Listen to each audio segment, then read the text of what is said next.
Hey everybody, it's Steven with Keller Williams Hudson Valley United. Happy holidays, and today I'm going to show you guys how to set up an email signature with Gmail. Okay, super easy to do. All of our KW emails are affiliated with Google, so to get into your KW email, you will need to be on Google. Okay, so if you have Gmail downloaded on your phone or you're using it on a browser, whatever it may be, just make sure that it's Google. That's what KW uses for their server. Okay, so what I'm gonna do is I'm already logged in on my Google account. If you guys aren't, and when you're on the Google home screen, it'll give you an option up here to basically add an account, okay? And it's pretty self-explanatory. If you haven't made one, it'll ask you to make one. And we're just gonna assume that you have already made one, okay? We're gonna go ahead and open Gmail. You can open it right there, okay?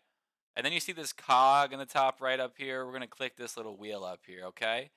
And then we're gonna see where it says see all settings. We're going to go ahead and click that. And now you see a bunch of garbage on your screen, right? It's a lot to look at. There's all these different categories. Ignore all of it, all right? Just scroll to the bottom. And then you're going to see signature right here. This is super easy. So what you're going to do is obviously I have my own signature already, which is why you're seeing that it says there's one existing. All you're going to do is hit create new. And if you're an agent, you might want to say agent signature, something like that. And here we go. Now we have to edit that signature that we just made because you're allowed to have multiple signatures in here. So if you want to use this one or create different signatures for different aspects of business, you could totally do so. I recommend for your agent signature to put in your first and last name. Of course, very, very important. You want to put that you're a licensed real estate, or actually, excuse me, licensed New York real estate salesperson. If you want to, I would put your license number. And I don't know if it's necessary, but I'm the kind of person that always likes to have as much information displayed as possible. So there's no room for guessing when it comes to clients or agents questioning my credibility or whatever it might be. So that you're gonna want the office address on there as well. So 9 Crawford Road, York. You could also do like after this, do Keller Hudson Valley United. You definitely always want to make sure you have the broker address somewhere in there. Your first and last name, saying that you're a salesperson in New York, your license number, the name of the broker you're with, and the address to the broker that you're with. And then, of course, and guys, you can customize this. You can use Canva. You can do whatever you want, really, as long as it has this information on it. You can make it flashy, you can make it nice, it can be a graphic. It does not have to be literally just text, but you can play with the text a little bit. So if I wanted to scroll over all of it and make it bold, I can make it bold. I really want it to pop.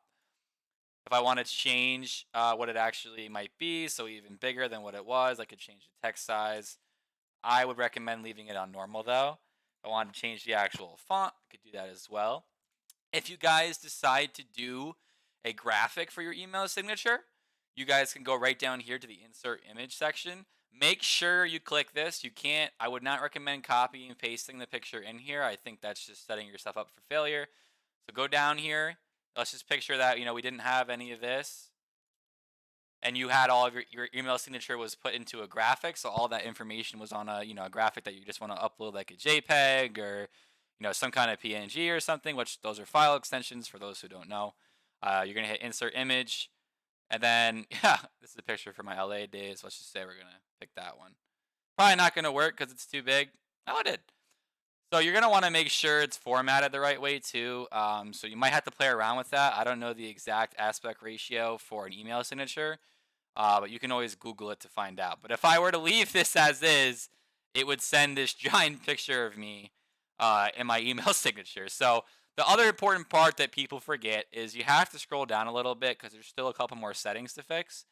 So where it says signature defaults for new emails used, you see how it says no signature and then it has the two signatures that I already have up here? You have to choose what signature you want, obviously. So I'm going to give it to my one that's all nice that I spent time on making all nice. So I'm going to leave it as Keller Williams. And then obviously I want this to be the same for my replies and forward. You have to select your signature. If you create the signature and do this part up here, but don't come down here and change it and then select your signature for both, it will not go into your emails and you'll think you did something wrong, but really you probably just forgot to enable these two options, okay? So just make sure that you create a signature that has all the right information on it, and we want to make sure we're compliant and we're not getting in any trouble. And then make sure that you have also selected the signature down here for both new emails and replies, just so that your information is always out there for the people you're in network with. All right. Just makes the whole process easier. And last but not least, make sure you scroll to the bottom and you hit save changes. Some people get ahead of themselves and they just hit save. They don't hit save and they're like, what happened? Take your time, make sure it looks nice, make sure you've done everything in this video, go to the bottom, hit save, and you'll be good, okay? I hope this helped you. If you guys have any other questions, you know where to reach me, and as always, it's a pleasure to help.